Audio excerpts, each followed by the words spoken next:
Hello everyone, welcome back. New HOA story. I was just pulling into my driveway after work when I saw the police cruiser parked by the community pond. My stomach dropped. In our quiet Oakwood Heights neighborhood, police visits usually meant one thing. Our HOA president, Karen Peaton, had found another victim for her power trips. As I jogged toward the pond, I could already hear her shrill voice cutting through the peaceful afternoon air. There, sitting on his favorite bench with his fishing rod cast into the water, was Walter Garrison. The 78-year-old grandfather had lived here longer than anyone else in the neighborhood, his weathered hands steady on the fishing pole despite the chaos erupting around him. Karen stood behind the officer, her arms crossed triumphantly across her chest. She wore her usual uniform of a crisp blazer and pressed slacks, her HOA president badge pinned prominently to her lapel like a sheriff's star. Her blonde bob bounced with indignation as she gestured wildly at Walter.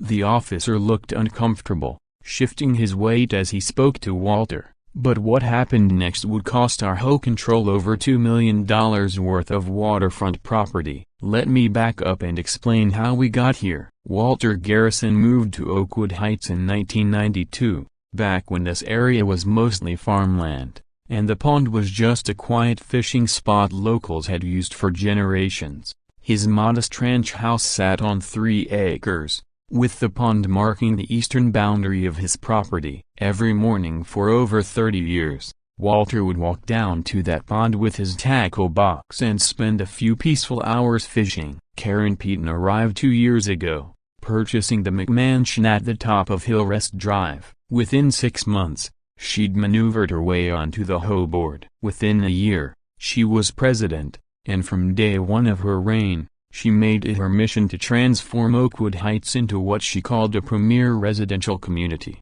First came the mailbox regulations, then the approved paint color list that somehow only included shades of beige and gray. The landscaping requirements followed, demanding everyone maintain their yards to country club standards. But her latest crusade targeted the pond, which he declared an HOA-exclusive amenity requiring special access permits. The morning of the incident started like any other. Walter had walked down to the pond around 7 a.m., coffee in one hand and tackle box in the other. He'd been there about an hour when Karen appeared, marching down the gravel path in her power suit despite it being Saturday. She announced in her most authoritative voice that effective immediately, all pond access required HOA approval and a $50 monthly permit fee. Walter had simply smiled and continued fishing. That's when Karen lost it. I'd heard about the confrontation from my neighbor Janet, who'd been walking her dog nearby. According to her,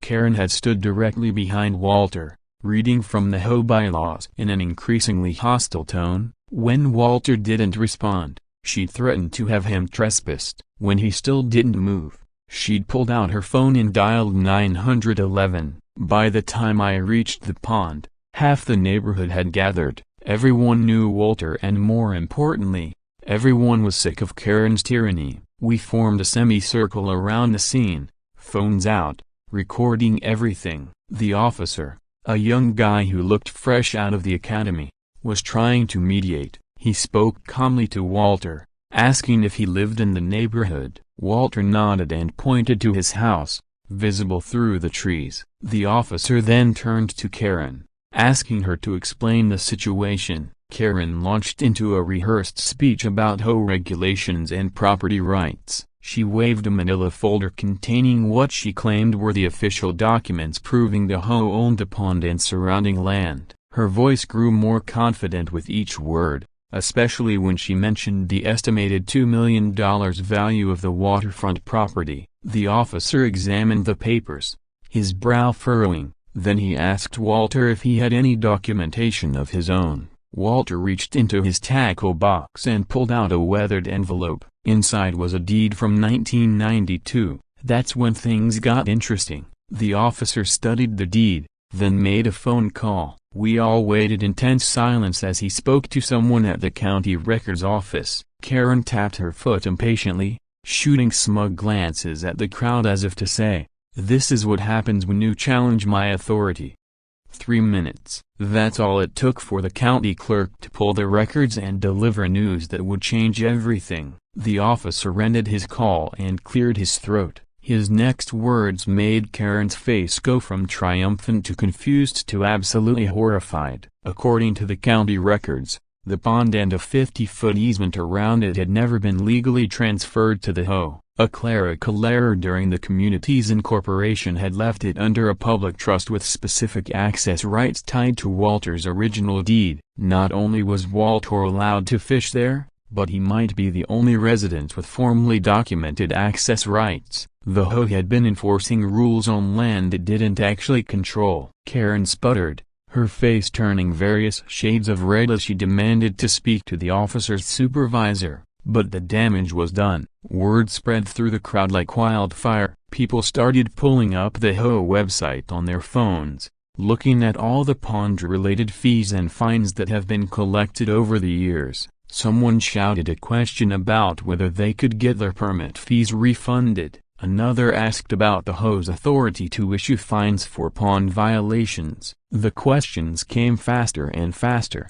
and Karen had no answers. Within an hour, 2 officials from the county arrived to review the situation. They confirmed what the officer had discovered. The HOA's claimed ownership of the pond was based on invalid documentation. Worse, the error potentially affected the community's property values and future development rights. The lead county official, a nonsense woman named Patricia Holloway, issued a cease and desist order on the spot. The HOA was to immediately stop all enforcement actions related to the pond and refund any fees collected. She also mentioned that the county would be conducting a full audit of the HOA's property claims. Karen's humiliation was complete when Patricia required her to make a public statement. Standing there by the pond with Walter still calmly fishing in the background, Karen had to apologize for the misunderstanding and announce that all pond access restrictions were lifted immediately. The crowd's reaction was a mix of shock and satisfaction. Some people actually applauded. Others immediately asked Walter if they could join him fishing. Within minutes,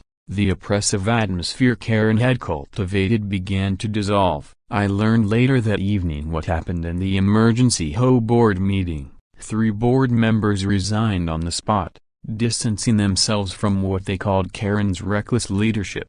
The remaining members voted to hire an attorney to assess the HOA's liability. The legal assessment was devastating. Not only did the HOA owe thousands in refunds, but the loss of control over the pond reduced the community's asset value by over $2 million.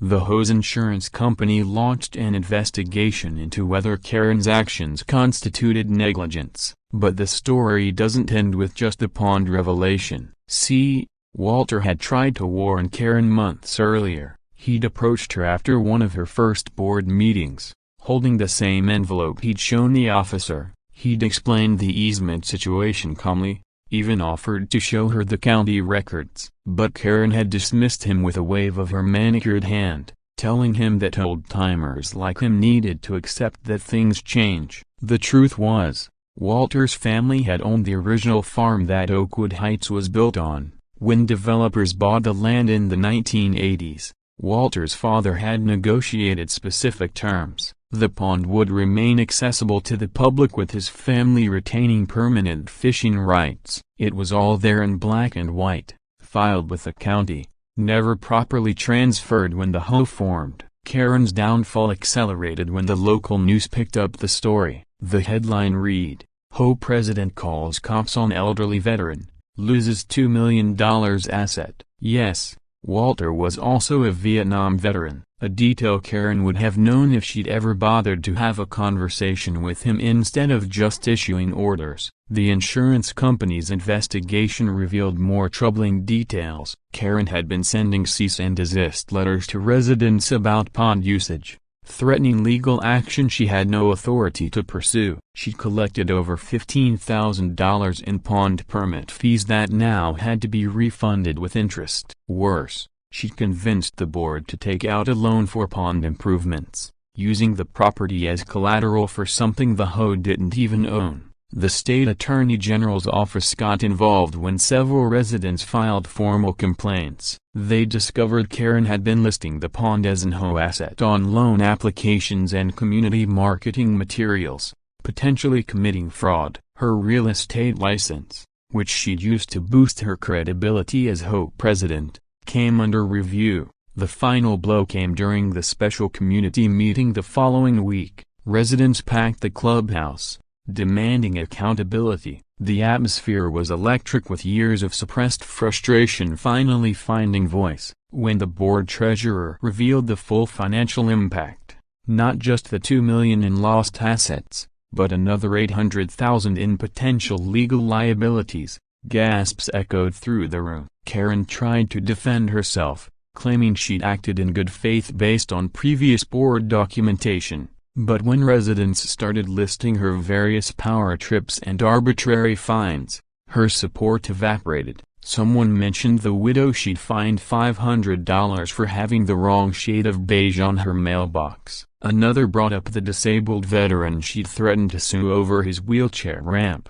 When the vote was called, Karen was removed from the board by a margin of 212-3. As the results were announced, she stood frozen at the podium, her mouth opening and closing like a fish out of water. Then came the second vote, whether to pursue legal action against her personally for negligence and misrepresentation. It passed 198-17. The board's attorney stood up and announced that Karen would be held personally liable for any damages resulting from her unauthorized actions. The color drained from her face as he explained she could face civil penalties exceeding $300,000. When someone in the crowd shouted that the state was investigating her for fraud with potential fines of up to $50,000 and 5 years in prison, Karen grabbed her papers and fled the room, her designer heels clicking frantically on the linoleum as she ran sobbing to her Mercedes.